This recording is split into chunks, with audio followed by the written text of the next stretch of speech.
Je suis arrivée ce matin à 8 heures et puis on a le surveillant qui m'a dit de me mettre sur le côté. Et j'ai dit oui, je me suis mis sur le côté. Et après, il y avait le proviseur et son adjointe qui m'ont parlé et qui m'ont dit que ma tenue n'était pas adaptée pour être en cours. C'est Ils ont la pris tenue ça que pour vous une abaya portez. alors que c'est un pantalon et un haut. C'est la tenue que vous Oui, portez exactement, là pendant que c'est vous ça. nous parlez, c'est ça. Hein. Voilà, on la détaille pour Oui, qu'on c'est comprenne ça. bien. C'est une tunique qui descend jusqu'à mi-cuisse avec un pantalon. Tunique et pantalon sont un peu amples. Voilà.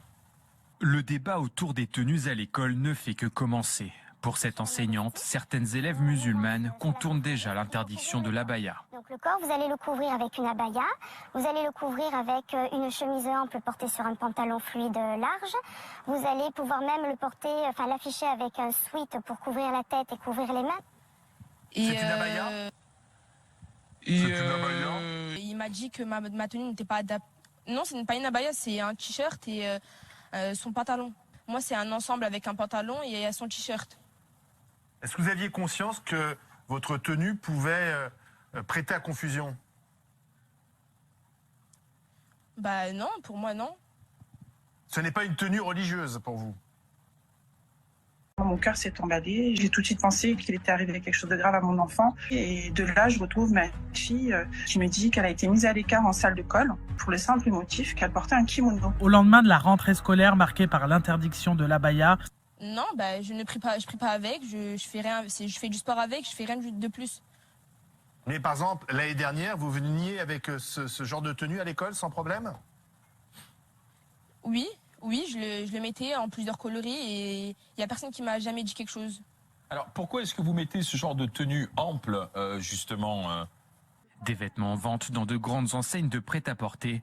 Facile donc de trouver la parade. Elle propose des vêtements qui couvrent l'intégralité du corps et qui sont très accessoirisés, qui sont très modernes, qui sont volantés, qui affichent des textures très modes, avec des coloris très tendance. cette mère de famille a été convoquée de toute urgence par le proviseur de l'école de sa fille car elle portait un kimono.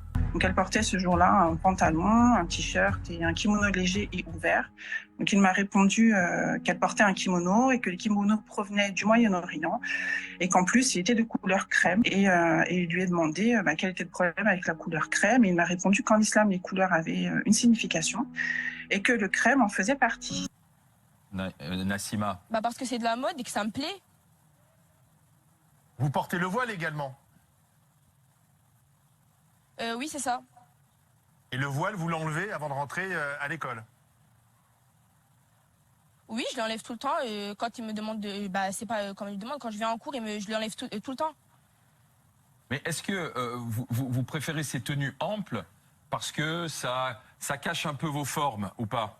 Dans le témoignage qu'elle accorde au CCIE, la mère de famille indique que sa fille a été suspendue et que le proviseur avait jugé qu'elle portait des vêtements religieux. Fin août, une note avait été envoyée au chef d'établissement pour réglementer les tenues des élèves, une mesure jugée islamophobe pour beaucoup.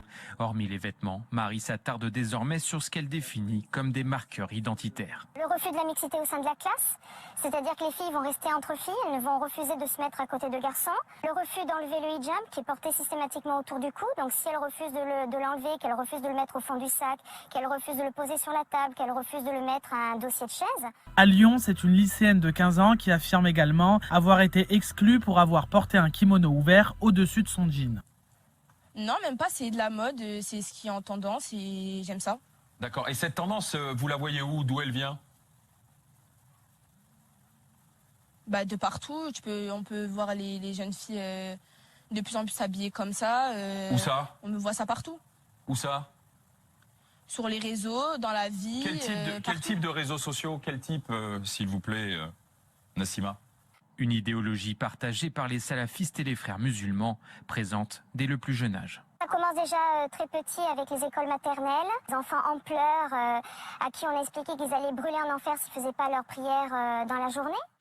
Pour freiner le mouvement, cette enseignante appelle à une formation accélérée du personnel éducatif, ainsi qu'au port de... Selon un communiqué de l'avocat Nabil Boudi, publié hier soir sur X, il a d'abord été demandé à la jeune fille de le retirer et elle a ensuite été conduite chez le proviseur. Lui refusant l'accès aux cours, il l'a invitée à quitter les lieux, indiquant qu'elle ne pourrait pas rester au sein de l'établissement dans cette tenue. Une plainte devrait être déposée pour des faits de discrimination en raison de l'appartenance religieuse.